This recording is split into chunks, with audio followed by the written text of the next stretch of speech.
राजस्थान के हिंडोली क्षेत्र में अनुसूचित जनजाति की कृषि भूमि के अवैध हस्तांतरण का मामला अब सरकारी मोहर से प्रमाणित हो गया है। प्रशासनिक जांच में पाया गया है कि नियमों के विपरीत अनुसूचित जनजाति के खातेदारों की भूमि को गैर अनुसूचित जनजातियों के नाम हस्तांतरित किया गया है। यह मामला अब धारा 175 के तहत कार्रवाई के लिए माननीय न्यायालय में प्रस्तुत किया गया है। ग्रामीण क्षेत्र 16 की झोपड़ियां की यह घटना अनुसूचित जनजाति के कमजोर वर्ग के अधिकारों की सुरक्षा को लेकर एक महत्वपूर्ण संदेश देती है। औपचारिकताओं के विपरीत रघुवीर मीणा और दलिया भील की कृषि भूमि के हस्तांतरण से अनेक सवाल उठते हैं। स्थानीय प्रशासन ने इस मामले की गंभीरता को समझते हुए सभी राजस्व अभिलेखों और दस्तावेजों की बारीकी से जांच की।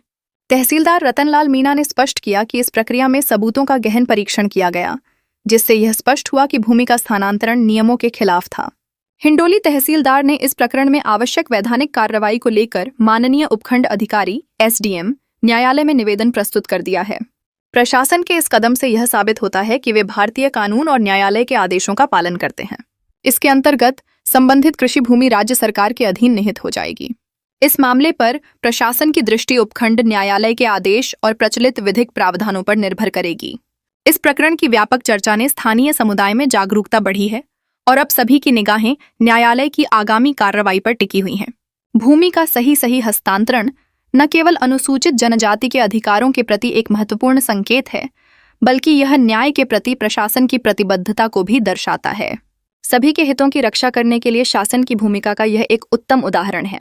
इस घटना से यह स्पष्ट होता है कि प्रशासन किसी भी अवैध गतिविधि को सहन नहीं करेगा और कानून को लागू करने के लिए तत्पर है।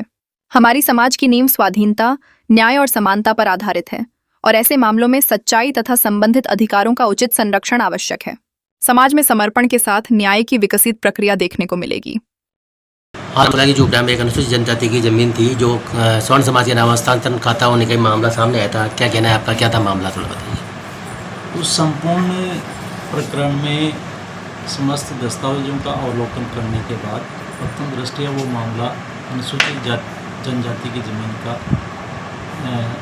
गैर अनुसूचित जनजाति की श्रेणी में हस्तांतरण होना पाया गया था। अवलोकन करने के उपरांत दस्तावेज कलेक्ट करके हमने सक्षम न्यायालय उपखंड अधिकारी में अवैध हस्तांतरण का प्रकरण मानते हुए भूमि को स्वैच्छिक दर्ज करने हेतु प्रार्थना पत्र प्रस्तुत कर दिया है। उसमें माननीय न्यायालय से जो भी निर्णय होगा उसके अनुसार पालना की जाएगी। तो ये संयुक्त जांच में सामने आया था मामला या फिर आपने जांच की थी टीम गठित करके? इसमें एक्चुअली हमने पहले भी जांचें हुई थी। जांचों को अवलोकन करने के आधार पर फिर मेरे द्वारा समस्त दस्तावेजों का खुद भी अवलोकन किया गया था जी। उसमें प्रथम दृष्टया ये पाया गया था। तो अब आगे कार्रवाई की 175 कार्रवाई के लिए 175 के लिए प्रकरण उपखंड अधिकारी न्यायालय में प्रस्तुत कर दिया गया है। अब न्यायालय में पैरवी की जाएगी, उन पक्षों की भी सुनवाई होगी और हमारे द्वारा सरकार का पक्ष प्रभावी तरीके से पेश किया जाएगा। ठीक है साहब।